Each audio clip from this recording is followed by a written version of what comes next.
Standing 6'10" from the University of Texas, number 35, Evan. Here is Durant for the win. Way outside. Durant makes his move. Oh, Durant fires. Bang! Give it to me. Give it to me. Give it to me. Give it to me. That's it. I know who I am. I'm Kevin Durant.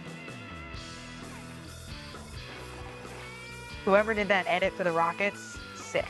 Kevin Durant will officially wear number 7 for Houston after the league record 17 trade was official over the weekend. Whoever had to do that bookkeeping, I hope you get a little vacation. The Rockets, The Suns, the Wolves, the Warriors, the Hawks, the Nets, and the Lakers. They were all involved in the blockbuster deal that ended up with 6 players, the draft rights to 7 2025 picks, 7 future picks, $3.3 million in total cash getting swapped.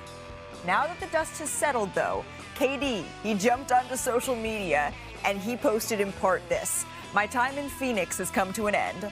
All of these stops along the journey, they've really impacted me in a positive way. It's all a family that I'm grateful to be a part of, no matter what. I truly believe this NBA is one big community. Much love to Arizona. Houston, can't wait." And Rockets general manager Rafael Stone, he spoke yesterday about what KD brings to H-Town. He's Kevin Durant. You know, I think he's really good. He's super efficient. He had a great year last year. So, I mean, he's obviously not, he's not 30 anymore, but he hasn't really fallen off. And we just think, we think he has a chance to really be impactful for us. Our goal is definitely to win a championship, but I don't know about the window opening or closing or whatever else. I think it's way too early to talk about championships other than, for obvious reasons, that's our goal. I'm excited to see Houston have KD, but I get even more excited when I get to say howdy to our NBA reporter, Howdy, Tim partner. McMahon. Howdy, partner. Tim, we just heard GM Rafael Stone. He said it's way too early to talk about championships, but Kevin Durant, he's going to be 37 when the season gets underway. So do the Rockets really believe this, or is this a little bit of the OKC didn't say the word championship at their media day last season? Howdy, Malika. Listen, it's way too early. Oh, you like that? It's way too early for Rafael Stone to sit up there at a press conference and pound his chest and plan a championship parade. This trade obviously was made to open up a potential championship window for the Houston Rockets. This is a team that was a 2 seed last year, despite being mediocre at best offensively, despite having a glaring void when it came to that go-to perimeter scorer. Jalen Green, talented, but he was consistently inconsistent, flashes of brilliance, but peaks and valleys. Kevin Durant, you know who he is. He has been a certified bucket since you were in elementary school, Malika. He's still one of the most efficient volume scorers that we've ever seen in this game. They're still big, they're still tough, they're still deep. They're going to be a dominant rebounding team, an elite defensive team, and now they have a Hall of Famer instead of a hope he can as the go-to guy. Not a hope yes, the Rockets are realistic championship contenders with this trade of Kevin Durant, and that's the whole reason the deal happened.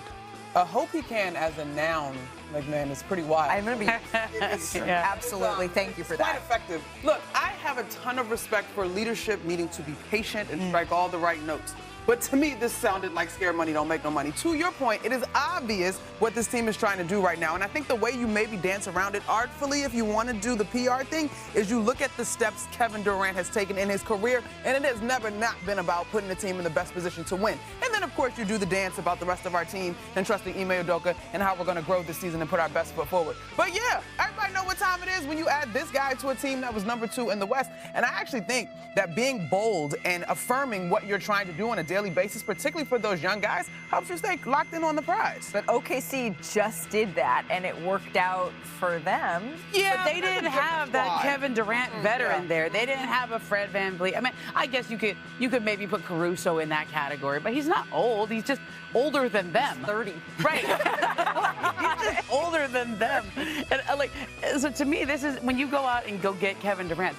They had to have this well-chronicled decision to say, I want to keep this young team together. We want to grow. And then they lost to the Warriors in the first round.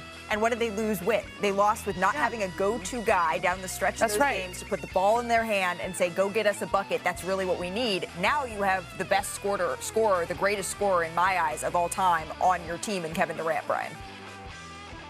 Yeah, so there's some nuance here, okay? I know that it's hard always to see nuance. I don't think that the Rockets looked at this situation and said, now is the time we're going to go for it. But they loved the price on Kevin Durant. They thought, if we can get him for this price, we're going to get him, not because we think we're only going to be contenders for the next 2 years. And again, there's nuance within that. I don't want to imply that they got him for cheap. They gave us some quality players and the number 10 draft pick, Maluach, who could end up being a really good player for Phoenix, but they really liked the price here. And so that, I think, has to be considered. They went and got Durant because he was the best thing they could have ever gotten for what they gave up. But I also think that they have learned from Oklahoma City. Sam Presti, what did he come out and say 2 years ago? We've got to finish our breakfast. They won 57 games and had the #1 overall seed. And then he was like, let's talk about lunch. So I think Rafael is very savvy. He's done a really good job building this team. He does not want to put parameters on it, but he also couldn't say no to getting Kevin Durant at that value. Right, so maybe Rafael now will say, let's just finish our brunch, and then we can kind of go on. Bro, if y'all don't go out there and try to win a championship, stop playing. Let's go. I mean, they're going to go out there. They're going to go out there. They're going to go out there and try to win a championship. In this Western Conference, you mentioned it, Monica, they were the #2 seed already. You add Kevin Durant, what does that equate? Come on we now. can all sort of see what the tea leaves are spelling here. It isn't that difficult. The spotlight certainly is going to be on Kevin Durant and the Rockets next season, but the summer spotlight, it's currently on top 5 pick Ace Bailey. He debuted after all that jazz for the Jazz in Salt Lake Summer League, and here's how it went down against the Memphis Grizzlies here. Early in the second quarter, Jazz trail by 14. Bailey grabs a rebound, steps back out. Okay. One-legged shot, off to a pretty good start. Dirk Nowitzki kind of shot. Trail by 9 here. Isaiah Collier pushes it up. Ooh. Bailey, the vicious alley-oop, showing off some of his athleticism that we talked so much about during the draft. And then later in the third, Bailey fighting for the rebound here and throwing it down with authority. He told us all through the draft process that rebounding is the thing he hears from his aunt and mom when he's playing ball. And clearly he was hearing it here and also feeling it hitting the three. 18.7 rebounds in his second Summer League game. And while Bailey balled out last night, it was #3 pick VJ Edgecombe that stole the show over the weekend in Salt Lake. The Sixers lottery pick poured in a game-high 28 points, highlighted by some rim-rattling dunks here as well. He grabbed 10 rebounds, dished out 4 assists. He swatted 2 shots in his debut with Philadelphia, the city of brotherly love. Excited here for what they're seeing from the #3 pick. Tim, you were in the building to watch both Edgecombe and Bailey here. Your biggest takeaway watching those two was what? I mean, the takeaway with VJ Edgecombe is this guy is going to step into the NBA as an elite athlete, even by NBA standards. And he didn't have the most productive year at Baylor where the floor's all clogged up.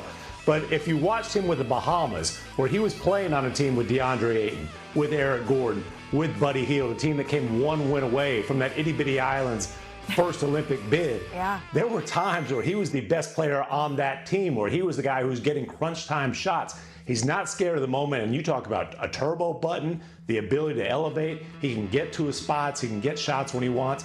He's really impressive. Listen, when I was there Saturday night, it was not like an overwhelming performance by Ace Bailey. He struggled offensively, 8 points on 3 of 13 shooting, but the Jazz were pleased by what they saw, and that's because he competed. He played hard defensively. You could see 6'8", 210. It was Will Hardy told me, NBA athlete, NBA body, closing big gaps defensively, competing, rebounding. He sat for 6 minutes of crunch time, came back in the game, and got the biggest board of the game. He was considered kind of painted as a diva during the pre-draft process. That has not been the guy they've seen since he showed up to Salt Lake City. Yeah, they're seeing sort of all of the things that we knew would make him such an asset in the NBA. So we've seen a couple of the top picks here. We will have to wait, though, until Thursday to see the #1 pick, Cooper Flagg, make his Summer League debut. That'll be out in Vegas. But earlier today, he spoke at Mavs practice.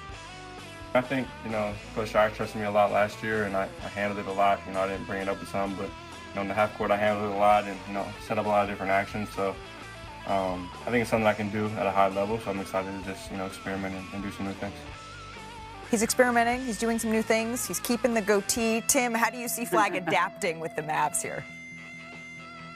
Well, listen, Jason Kidd's going to treat Cooper Flag a lot like he did Giannis Antetokounmpo when J. Kidd got to Milwaukee and put the ball in Giannis's hands and basically said, spread your wings, show us what you can do, and the things you can't do, let's jump over those hurdles. Let's get past those things.